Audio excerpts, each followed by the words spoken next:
পুরুষ আটকায় শেষ বয়সে, যখন তার আর কোনো গতি থাকে না। সন্তানেরা বড় হয়ে যে যার জীবন গড়ে নেয়। পুরুষ শেষ বয়সে স্ত্রীর নামে তখন একটা বাড়ি অথবা ফ্ল্যাট কেনে। পোস্ট অফিসে লাখ লাখ টাকা, ব্যাংক ব্যালেন্স, পেনশনের টাকা তখন স্ত্রীর নামেই থাকে। অথচ যৌবনে এতে ছিল খুব ভয়। স্ত্রী যদি তার টাকা পয়সা নিয়ে অন্য কারোর সাথে চলে যায় অথবা বাপের বাড়িতে দিয়ে দেয়। বাবা মা জীবিত থাকলে কোনো পুরুষই স্ত্রীর সম্মানের প্রতি সচেতন থাকেন না।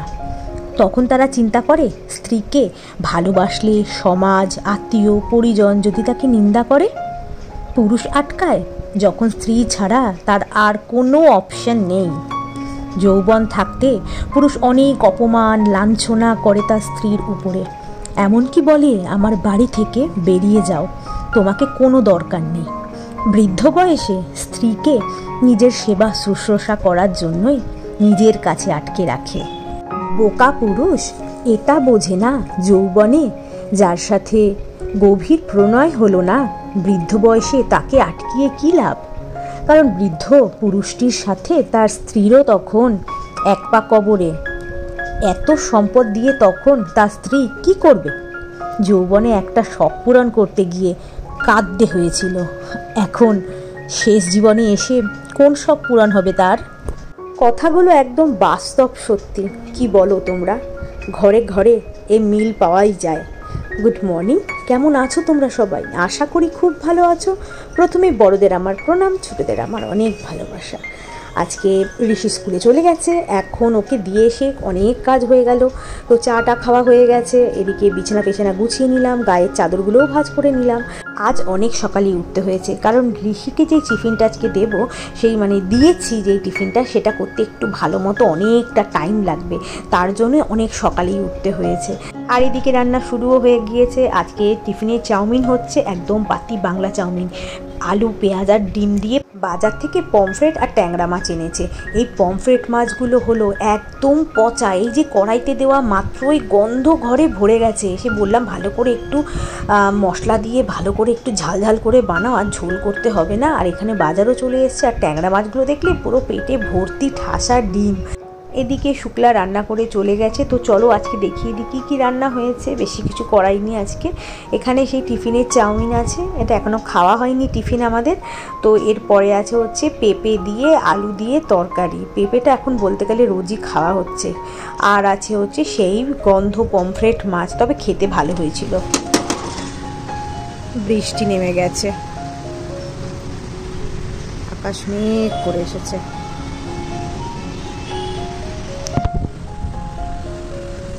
ঝিরিঝিরি শুরু হয়েছে, খুব জোরে নামেনি। রাস্তা দেখলেই বুঝতে পারবে তোমরা, খুব জোরে নামেনি, হালকা হালকা পড়ছে।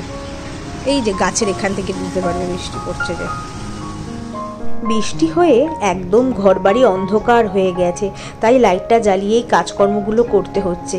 এখন এই যে রোজকার যে আমার কাজ, ঘরের দরজা দেয়াল সব পোছা, এগুলোকে পুছে নিচ্ছি। কারণ ডিপ কালার যতই হোক না কেন, নোংরা ঠিক বসলে বোঝা যায়। আমরা ডিপ কালারটা মনে করি যে ডিপ কালার লাগালে নোংরা বোঝা যাবে না, কিন্তু আমাদের এটা ভুল ধারণা।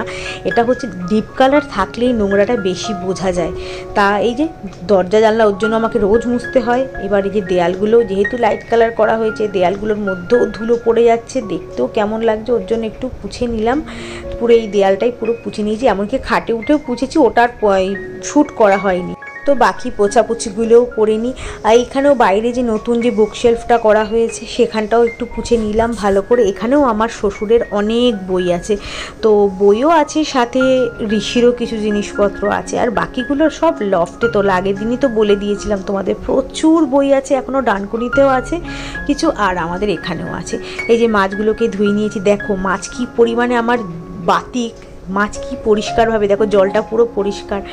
এরমভাবেই মাছ ধুই আমি। তো মাছটাকেও ফ্রিজে তুলে দিই। এখানে মাছ ভাগে ভাগে অনেক রয়েছে টুকটাক। আর এই যে আদা বাটাটাও রয়েছে, আদা বাটাটা ফ্রিজেই রাখি। আগে ডিপ ফ্রিজে রাখতাম না, এই নর্মাল ফ্রিজে রাখতাম। তারপরেই শুক্লাই বললো যে দিদি তুমি ডিপ ফ্রিজে রাখো, অনেক দিন ভালো থাকবে, আদা নষ্ট হবে না। তারপরে ওখানে রাখার পরে দেখছি না সত্যি সত্যি আদা ভালো থাকে। আর এদিকে এবার সবজিগুলোকে ধুয়ে নিই, যা যা বাজার থেকে এনেছে, যেমন ঢ্যাঁড়স, পটল, উচ্ছে, টমেটো, সজনে ডাঁটা, বেগুন আর কুমড়োটাকে ধুয়ে ঘরেই দিয়ে দিয়েছি, কারণ বাইরে তো আজকে রোদ নেই। ওই বড় ঘরের মানে মাস্টার বেডরুমের জানলায় দিয়ে দিয়েছি। আর বেগুনটাকে যাতে পোকা আছে কি না ও কেটে এনেছে বেগুনটাকে। এবার এই কাটা বেগুন কি রাখা যাবে বলো? দেখি কালকে যদি পারি একটু শুক্তো করে দেবো, অর্ধেকটা শুক্তোতে দিয়ে দেবো, আর অর্ধেকটা একদিন না হলে শুটকি মাছ করে খেয়ে নেব, বা অন্য কোনো তরকারি ফরকারিতে দিয়ে নেবো। আর এই যে সব কাজকর্মগুলো করা হয়ে গেছে, তারপরে এখন জানলাটা পরিষ্কার করি। জানলাটার মধ্যে একদম তেলে চ্যাটচ্যাটে, অনেক দিন জানলাটা আমার পরিষ্কার করা হয় না। টাইলস ফাইলসগুলো সবই করি, জানলাটার করে উঠতে পারছি না, মানে করে ওঠা হচ্ছে না। তো আজকে ভাবলাম যে না, আজকে হয়েও গেছে, তো এখন বসে একটুখানি ওপরটাতেই বসেছি, কারণ উঠে বসেছি, গ্যাসটাকে সরিয়ে নিয়েছি। নিয়ে এবার ভাবলাম যে না, এগুলো পরিষ্কার করে নিই। গ্যাসটা পরিষ্কার করব, গ্যাস পরিষ্কার করার পরে ভাতটা বসিয়ে দেবো। তারপরে আর কাজ আছে কিছু টুকটাক কাজ, বেশি কাজ নেই, তো সেগুলোকে করব। তবে চলো আমি আগে গ্যাস ট্যাসগুলোকে ভালো করে পুছে নিই, পুছে নিয়ে তারপরে ভাত বসাতে হবে। তারপরে তোমাদের সাথে দেখি কি শেয়ার করতে পারি। আর বাইরে কিন্তু একদম ঝিরিঝিরি বৃষ্টি হচ্ছে আজকে, কিন্তু আমাদের এখানে সেরকম পরিমাণে বৃষ্টি হয়নি, খুবই ঝিরিঝিরি সামান্য বৃষ্টি হয়েছে। কিন্তু আমার বাবার বাড়ির ওখানে মানে কোন্নগরে প্রচুর বৃষ্টি হয়েছে, রাস্তায় জল জমে গেছে। মা যেটা বললো, সন্ধেবেলা ফোন করে বলছিল যে রাস্তায় জল জমে গেছে। কেমন বৃষ্টি শুরু হয়ে গেছে, 12:30 বাজে, আজান দিচ্ছে ওদিকে, ওই মসজিদে আজান দিচ্ছে। বৃষ্টি শুরু হয়ে গেছে, ঝিরি ঝিরি ঝিরি ঝিরি পড়ে পুরো রাস্তা ভিজিয়ে দিয়েছে। ঠিক আছে, রাস্তা পুরো ভিজিয়ে দিয়েছে, বেশ ভালো লাগছে, ঠান্ডা হয়ে গেছে। এই জায়গাটা দেখো ভিজে কি হয়েছে। বাজার থেকে কলা আর আম আনা হয়েছে আজকে, 2টো আম। আর সবচেয়ে ভালো জিনিস হচ্ছে, দাঁড়া এগুলো হলে সরিয়ে দিই, এখানে থাক ওটা। আর হচ্ছে এই যে শুক্লা শ্বশুরবাড়ি থেকে এগুলো নিয়ে এসে দিয়েছে। চলো এগুলো দেখাই, ও শ্বশুরবাড়ির গাছের। প্রথমে আছে হিমসাগর আম 2টো, এগুলো কাঁচা আম, এগুলো দিয়ে ইচ্ছে আছে আচার বানাবো, মিষ্টি টক মিষ্টি আচার, যেটা আমার মানে মিষ্টি আচারই ভালোবাসি আমি সেটা। আচ্ছা, এরপরে আছে গাছের জামরুল, এগুলো হচ্ছে না লাল হয়ে যায় পুরো, এটা ওরা এমনি পেরে নিয়ে চলে এসছে, কারণ কেউ নেই তো এখন ওখানে, তার জন্য সব চুরি হয়ে যাবে বলে। তাই এই যে ধরেছে, রং হালকা হালকা ধরেছে, তো অনেকগুলোই এনেছে। ঋষি আবার এই জামরুলটা পছন্দ করে, এই আজকে স্কুল থেকে এসে দেখলে খুব খুশি হয়ে যাবে। কি সুন্দর রং ধরেছে। আর এনেছে ওদের গাছের 2টো গন্ধ লেবু নিয়ে এসছে, বললো গিয়ে পেয়েছে 30টা মতো লেবু পেয়েছে, বলে বেশি পাইনি, সব চুরি হয়ে গেছে। 30টার মধ্যে থেকে 4টে নিয়ে এসছে, আর পাশে পাশে সবাইকে দিয়েছে। 4টের মধ্যে 2টো আমাকে দিয়েছে, আর 2টো নিজেকে রেখেছে। খুব গন্ধ সুন্দর ওই লেবুগুলোর। এই হয়েছে আজকে শুক্লা নিয়ে এসছে এগুলো শ্বশুরবাড়ি থেকে। চলো একটা জিনিস তোমাদের দেখাই, এই পড়ে গেল, এই দেখো, ফ্ল্যাশটা অফ করি। প্রত্যেক বছর ঋষিদের স্কুল থেকে না ওই একদম বছরের শেষে ফটো তোলা হয়, ক্লাস ফটো। মানে একটা সেকশন থেকে এই ক্লাস টিচার 2জন থাকেন, ইনি মেন ক্লাস টিচার, আর মানে আরেকজন ক্লাস টিচার যে থাকে সেটা, 2জন ক্লাস টিচার থাকে, আর সব বাচ্চাদের নিয়ে। মানে আমার ঋষি কোথায় বলো তো, এগুলো সব ঋষির বন্ধু, সব ছোটোবেলা থেকে একসাথে পড়েছে। এই যে আমার ঋষি, এই যে মুখটা পুরো চেঞ্জ হয়ে গেছে, এটা হচ্ছে আমার ঋষি। আর এটা হচ্ছে ত্রিবিদের সাথে ঋষি একদম প্লে গ্রুপ থেকে আছে। এটা হচ্ছে এবছর ক্লাস 6-এর। আর এটা হচ্ছে, এটা কোন ক্লাসে, এটা 1, ক্লাস 1। তারপরে তো লকডাউন হয়ে গেল। ওই যে আমার ঋষি নড়ছে। সব ছোট ছোট গুড়ি গুড়ি, মানে আমি সেদিন দেখছি আমি, আর এখন দেখো সব কত বড় হয়ে গেছে, সব বড় হয়ে গেছে, আর এগুলো সব গুড়ি গুড়ি। কুমড়োটাকে না আজকে রোদ তো ওঠেনি, এই যে বৃষ্টি হচ্ছে, কুমড়োগুলোকে এখানে মানে কুমড়োটাকে ধুয়ে এখানে রেখেছি, এখানে হাওয়ায় হাওয়ায় শুকিয়ে যাবে। মিঙ্কু তো এখানে বসে অফিস করবে, এগুলো থাক ওই হাওয়ায় হাওয়ায় শুকিয়ে যাবে। কেমন বৃষ্টি হচ্ছে দেখো, ভাল লাগছে, তবে ওয়েদারটা খুব ভাল লাগছে, দারুণ লাগছে। কেমন ওই দিকটা ভালো বৃষ্টি হচ্ছে।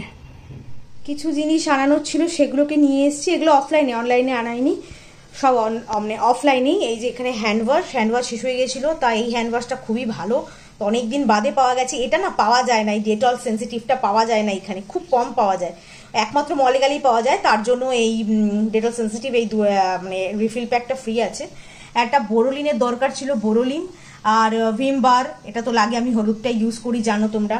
আর এখানে একটা 5 কেজি আশীর্বাদ আটা, একটা সার্ফ এক্সেল, আচ্ছা বিস্কুট, আর আছে হচ্ছে গুড নাইটের এই রিফিল আনা হয়েছে, মশা আছে তার জন্যই লাগে। আর এই হচ্ছে এটাকে কি কালাখাট্টা, হ্যাঁ কালাখাট্টার এই লজেন্সগুলো খুব ভালো লাগে খেতে। তো এই আনা হয়েছে মোটামুটি আজকের বাজার। স্নান করে পুজো দেওয়াও হয়ে গেছে, আর আজকে দেখো কি সুন্দর লাগছে আমার সিংহাসনটা। সেরকম তো ফুল পাই না, তা আজকে ফুল কেনা হয়েছিল, তার সাথে এই ফুলগুলো দেওয়া হয়েছিল। এই যে বিকেল হয়ে গেছে, এখন 2 কাপ চা করে নিলাম, দুজন মিলে 2 কাপ চা খেয়ে নিই। আর ঋষি নিচে খেলতে গেছে, ও খেলে আসলে তারপরে পড়তে যাবে। সকালের চাউমিন আছে, ওই চাউমিন গরম করে দেবো, দুজনেই খেয়ে নেবে। আর এখানে সকালের ধোয়া সবজিগুলো, মানে যেগুলো বাজার থেকে আনা হয়েছে সেই সবজিগুলোকে ধুয়ে রেখেছিলাম, যে জল ঝরে গেছে, এবার প্লাস্টিকের মধ্যে ভরে রেখে একদম ফ্রিজে তুলে দেবো। 2-3 দিনের জন্য একদম সবজি আমার রেডি আছে, তরকারি যখন তখন করে নেওয়া যাবে। আর এখানে এই দেখো সব রেডি করে রেখে দিলাম, এবার আমি এগুলোকে ফ্রিজে তুলে দেবো। আর রান্নাও করতে হচ্ছে সাথে সাথে, কারণ কৌশিক বললো রাতে ভাত খাবে না, তাই যে ভাত হয়ে গেছে আমার আর ঋষির জন্য। আর কৌশিক খিচুড়ি খাবে, খিচুড়ি যে ও খুব পছন্দ, তাই একটু মটরশুঁটি এই সমস্ত দিয়ে একটু খিচুড়ি করে দিলাম। বললো সবজি কিচ্ছু দিতে হবে না। চাঁদটা আজকে কি সুন্দর উঠেছে, মানে ক্যামেরাতে ফোকাস হচ্ছে না, কিন্তু খুব ভাল লাগছে। একফালি চাঁদ, একদম পুরো একফালি চাঁদ। অনেক রাত হয়ে গেছে এখন, চলো ব্লগটাকে আর বাড়াচ্ছি না, এইটুকুই রাখছি ব্লগটা। যদি আমার ব্লগটার মধ্যে এই গাড়িগুলো কি জ্বালাতন করে, যদি আমার ব্লগটার মধ্যে কিছু ভালো লেগে থাকে তো ছেড়ে যাওয়ার আগে লাইক শেয়ার আর সাবস্ক্রাইব করে আমার পাশে থেকে মতো এইটুকুই। দেখা হবে অন্য একটা ব্লগের সাথে, ততক্ষণের জন্য good night and sweet dreams.